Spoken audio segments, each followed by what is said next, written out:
The Zephyrian High Command had studied human warfare for 3 rotations before their invasion began. In their crystalline war chambers aboard the mothership Dominion, they had dissected every human military strategy with clinical precision. General Kexthor, his 4 eyes gleaming with amusement, had personally overseen the analysis. "Primitive," he had declared, his mandibles clicking in what passed for laughter among his species. "They march in formations, announce their positions with loud explosions, and worst of all, they show mercy to defeated enemies." The other commanders had joined in the ridicule. These humans, with their clumsy bipedal forms and limited sensory capabilities, would fall within days. The Zephyrians possessed superior technology, enhanced reflexes that could process information at light speed, and battle suits that rendered them nearly invulnerable.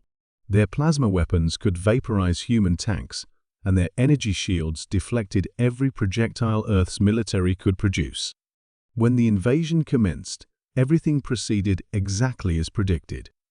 Human armies crumbled before the Zephyrian advance. Major cities fell in hours. The aliens' tactical superiority was overwhelming. They could predict human movements, counter every strategy, and their adaptive AI systems learned from each engagement, making them deadlier with every battle. By the 7th day, organized human resistance had virtually collapsed. General Kexthor prepared for the final assault on the last military stronghold, a underground bunker complex designated Sierra 7 in the Colorado Mountains. Intelligence suggested fewer than 200 humans remained inside, led by a Colonel Sarah Martinez. "This will be over before the sun sets," Kexthor transmitted to his forces as they surrounded the facility. But something unexpected happened during the initial probe. A single human emerged from the bunker's main entrance, walking slowly across the rocky terrain with empty hands raised. The Zephyrian sensors detected no weapons, no armor, no technology of any kind. The figure wore simple combat fatigues and appeared to be male, approximately 30 standard years old. "One of them wishes to surrender," reported Commander Vexim, Kexthor's tactical officer. "Shall we accept?" "Of course," Kexthor replied with amusement. "Let this one witness our final victory." The human approached the Zephyrian forward position, stopping 50 meters from their energy barriers.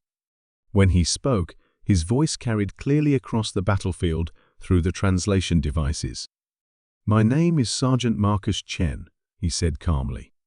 "I want to propose a different kind of engagement." Kexthor materialized his holographic form outside the barrier, towering 3 meters tall in his ceremonial armor. "You wish to negotiate surrender terms, human?" "No," Chen replied, his dark eyes steady. "I want to challenge your best warrior to single combat. If I win, you leave Earth. If you win, everyone in that bunker surrenders without resistance." The Zephyrian command burst into electronic laughter. This primitive creature wanted to face their most elite soldier in personal combat. It was absurd.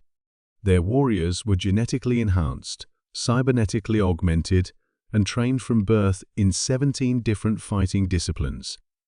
"You amuse me, human," Kexthor said. "Very well." He gestured to his champion, a massive Zephyrian whose battlesuit bristled with weapons, and whose reputation was legendary even among their people. Chen nodded and began walking toward a flat area between the forces. Vexran activated his combat systems, plasma blades extending from his forearms, targeting systems locking onto the human's vital signs. This would last mere seconds. But as the battle commenced, something extraordinary unfolded. Chen didn't fight like the humans they had studied. There was no formation, no strategy that could be predicted or countered by their tactical computers. Instead, he moved with an fluid unpredictability that seemed to defy logic. When Vexran fired his plasma cannon, Chen was no longer where the targeting system indicated he should be. When the Zephyrian warrior struck with his energy blades, the human flowed around the attacks like water, appearing to anticipate movements that hadn't yet been made. "Impossible," breathed Vexim, watching the sensor readings. "Our predictive algorithms show a 97% accuracy rate against human combat patterns." But Chen wasn't following any pattern. He fought with pure instinct, reading micro-expressions in his opponent's alien features, sensing the subtle shifts in weight and energy that preceded each attack. This was combat, stripped down to its most fundamental level, not strategy or technology, but the raw, adaptive intelligence that had allowed humans to survive as hunters for millennia. Vexran, for all his enhancements, began to falter. His combat systems couldn't process what they were seeing. Every tactical subroutine failed to predict this human's next move. The warrior found himself reacting instead of initiating, his confidence eroding with each passing moment. Then, in a move that defied every combat simulation the Zephyrians had run, Chen did something completely illogical. He deliberately left himself open, appearing to stumble. Vexran, recognizing